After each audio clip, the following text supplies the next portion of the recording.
Mr. Robin. Delusions? About what? About your forest friends, remember? Jane, for heaven's sake, that's just a story. Have you experienced any hallucinations within the last few weeks? No, no more than usual. Tell them about the voices. Actually, Mrs. Robin, would you mind if I spoke to Mr. Robin alone? Yes. Sorry.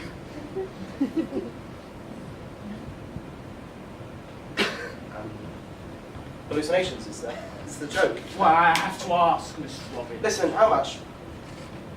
Sorry? How much money do you want North people to earn?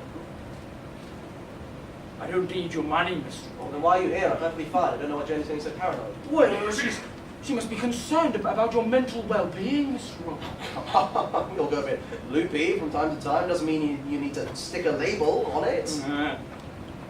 It's not quite as easy as that, Mr. Robin. Listen, I really appreciate what you do. Really, I do. But it's a complete waste of your time. See, look, I was simply explaining the plot of my books to my wife, and I must have got a bit carried away, and now Jane seems to think I'm a psychopath. Yes, she tells me you've been hearing voices. Would you like to talk about that? No, God, no. Voices, God, sounds like something out of a horror film. No, no voices. Any, bizarre or, hyperactive behaviour? No more than usual. What's that? What's that? What are you writing down? Oh, this is just general notes, Mr. Robin. General notes. What are you studying me? You analysing my behaviour? This is just a quick mental status exam, Mr. Are Robin. you sending off to the lab for testing later, or? This is no joking matter, Mr. Robin. Please, stop calling me Mr. Robin. Would you be interested in trying psychotherapy? Absolutely not. Have you experienced any, depressed moods lately? Any, sleepless nights? I sleep just fine, Doctor, like a baby. No irritability, no depressed mood, certainly no depression. Well, would you like me to put you in touch with one of our other specialists, in case you feel, you can't talk about these issues in your own home? What issues? I've not been unclear in any way. Well, I'm just trying to evaluate the seriousness of your condition, Mr. Robin. What condition? Would you be outside help? What's Jane been telling you? I'm afraid that's confidential, isn't it, Mr. Robin? Listen, I appreciate this, Doctor, but there's nothing wrong with me. I apologise for wasting your time, please. Mr. Robin, this is a very Please, sick... stop calling me Mr. Robin. Well, if you need me at all, your wife has my number. I'd be more than happy to arrange an appointment with you. I do appreciate that, Doctor, but clearly there's been a misunderstanding. I will talk to my wife about this later now, please. Very well.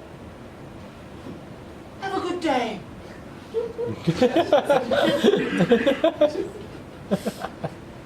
Well, that was quick. How was it? Are you insane? You just wasted that doctor's time. Oh, did you tell them about the outbursts you've been having, the voices, the delusions? No, Jane, I did not. Why not? What's the matter with you? You need help, Christopher. There's nothing wrong with me. Hearing voices in your head. Pitying yourself. Confining yourself to that goddamn chair. Christopher, you need to understand I can't do this by myself. Do what by yourself? Comfort you, talk to you, look after you. I'm the only person you speak to, aside from those goddamn interviewers, and even then you refuse to go outside of this flat. Well, maybe I feel more comfortable taking my interviews in my own house. I mean, after all, the book, I mean, it is. It is what? It's so personal to me. Oh, God, here we go again. I'm telling you the truth. Oh, living on your own with a group of animals isn't exactly believable. Yeah, exactly. That's why I can't tell anyone, because no one will believe me. So, decide to talk to me about it instead. You said you believe me. Well, I don't. You need help, Christopher. You're not well. Jane, do you remember when I first came to your flat and you told me that I thought Christopher was unwell? That he was mentally unstable? Yes, I remember it. That wasn't the first time I'd visited your flat. He didn't just behave that way around you. Did you meet him? I did. I interviewed him about his work. I worked for another company back then. Things were a bit different. What did you ask him? All the boring stuff. How long did it take him to write the book? Who his main inspirations were, the characters, etc. But there was one answer he gave which really took me by surprise. Go on. When I asked him about you, your relationship with one another, if he perhaps floated any ideas with you or asked you to read through any What did he work. say?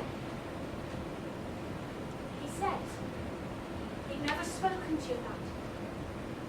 He said he kept you very separate from his work. To me it seemed rehearsed. There was something very unsettling about it. His eyes, he was staring in a blank gaze just above my head. He couldn't give me eye contact after I mentioned you. He seemed embarrassed, uncomfortable, guilty even. It was odd. I've never seen someone so openly unsure of himself. He began to shake a bit, jitter in his seat, muttering and cursing to himself. I had to leave. I'm glad you saw some of it. A tiny fraction of it, whatever it was. After that, I became desperate to talk to you. I wanted to find out more. I know it seems nosy of me, but it's my job. It wasn't just curiosity this time, though. I came to you because I thought you might need someone to talk to. I don't know, I just had a funny feeling about it all. I don't know what it was, what he had, if he had anything at all. Looked at his symptoms plenty of times, but I had to stop. I was driving myself insane. None of the other interviewers seemed to notice anything strange about him. That I was new to the job. They all thought I was just being silly. In a way, it brings me some closure speaking to you. Does that sound weird?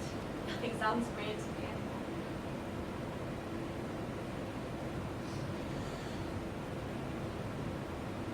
I know you don't want to talk about it, but the baby, did something happen? I'm sorry, you don't have to tell me. It was very sudden.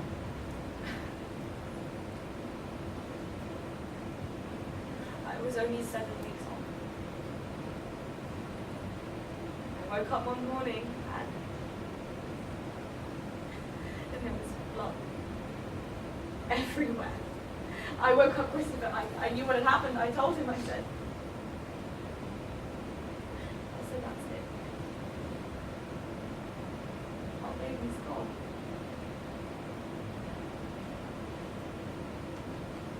I didn't utter one word.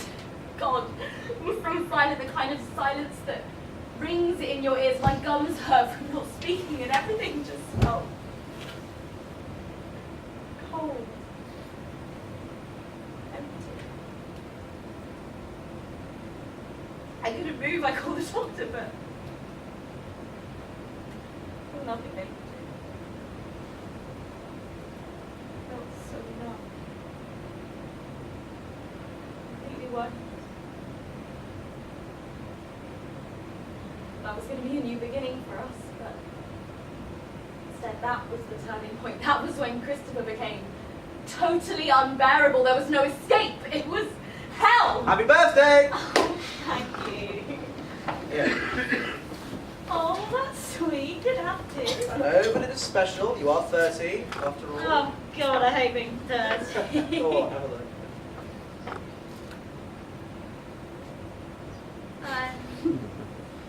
What's this? It's Eel. Well, the donkey, one of the characters in my book. Right. Of course, when I made him out to be a, grumpy, lovable figure, but in real life, it's a right cunt guy. Right, well, thanks. You're welcome. How do you like it?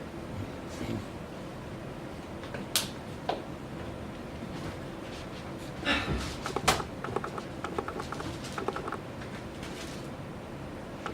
you know I've been made children's all through the year? They've even compared me to Roald Dahl. Look at that. No, it's my 30th birthday, so Christopher. Mind you, it is the Daily Express. Stick said most of the bollocks and brains. Oh, take a read the Daily Express now, did he? Oh yeah, every morning without fail. Wow. I don't know what the others read, but I think most of them could. Being honest. Do you think that we could just stop talking about your woodland animals? And also a bit of cuddly toys, don't you think? Jane, no one is too old to cuddle toys. No, I mean, is this it? What? Would you rather I got you piglets or what? No, I mean, is this it? For the rest of our lives now, you just talking about a depressed donkey and a bear who eats honey, and I'm sorry, but I'm fed up. Why? What? This is all you ever talk about. You don't talk about anything else. You isolate yourself, you box yourself up in this flat and take me as hostage. every day I'm trying to make you happy, but the only thing that makes you happy is talking about these fucking animals. It's driving me insane! Not being funny, but you made the worst hostage. Christopher! I want you to get help. Get help with what? It's so stupid. Get help with what, Jane? Do you know something? I wish Winnie the Pooh had never entered our lives. This is destroying me. Why can't we go back to the way things were before when you were just Christopher Robin? No made up stories, no messy fights, just Christopher Robin. Today's my 30th birthday, Christopher. I've known you for 7 years. You used to buy me flowers, chocolates, take me out for dinner. All that romantic crap. You used to say that no matter how old we get, we will never forget each other's birthdays. Well, may as well forgot mine this year, because this doesn't feel like anything. Why are you being so difficult? Why are you making this all about you? All about me? Yeah, that's right. And put you first these years, have I? I'm trying to make you believe me. Make me believe you. That's the way to do it. Don't ask me for help or advice like any other husband would. Just force me to believe in something you want to believe in. Oh God, this is just cowardly now, Christopher. I don't know what you want me to do. Talk to me. Tell me this isn't real. Tell me none of this is real. This is real. This was real. I was there. What was that? I can't do this anymore. Piglet, owl. Squirrel, warthog, leopard, giraffe. Stop! They were my friends. Where even is this word meant to be anyway? Does it exist? I googled it. What? What's that? What? Sorry, what? What? Are you okay? What?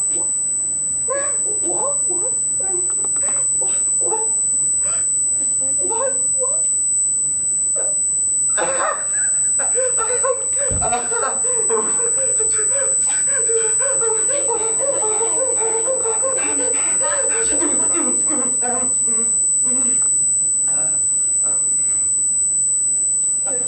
You okay?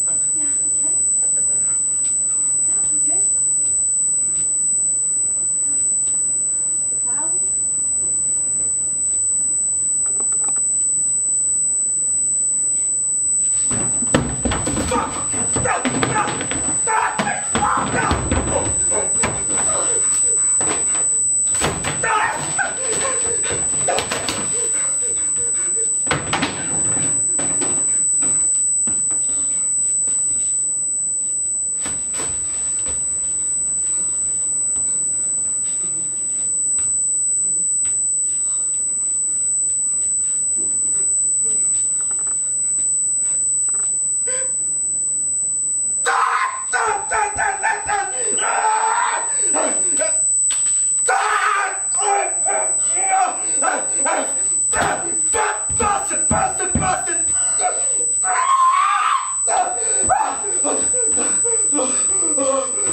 No, stop! I know what you're going to say,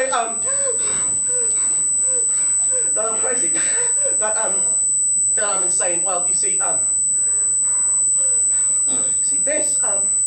this means everything to me, this means everything to me, and this means nothing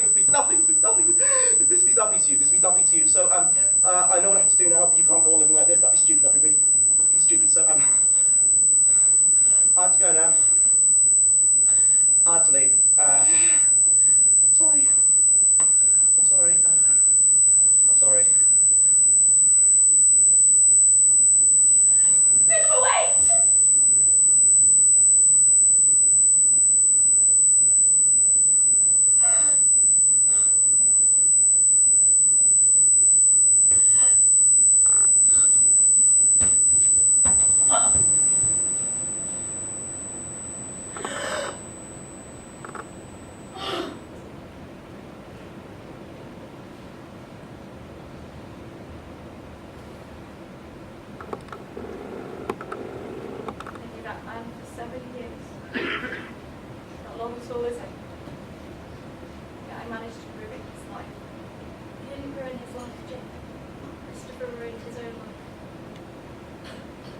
I'll always regret the things I said. The things I did, I don't think time will ever heal that. There was just something so inexplicably lovable about that man and the story he told. Maybe I should have just accepted it, believed it, not for the sake of validating him, but for the sake of pure, careless fantasy, for the temporary happiness of it. You know, once Christopher told me, what if we were all just figments of someone's imagination? Wouldn't that be nice? Not many people could have done what you did, Jane. Not many people would have had the patience, the courage, the love. Just an ordinary woman. An ordinary woman with one heck of a big story to tell. Thank you for asking me to do this. I never thought I would. Sometimes all you need is a little encouragement. You come up with a title for the article now.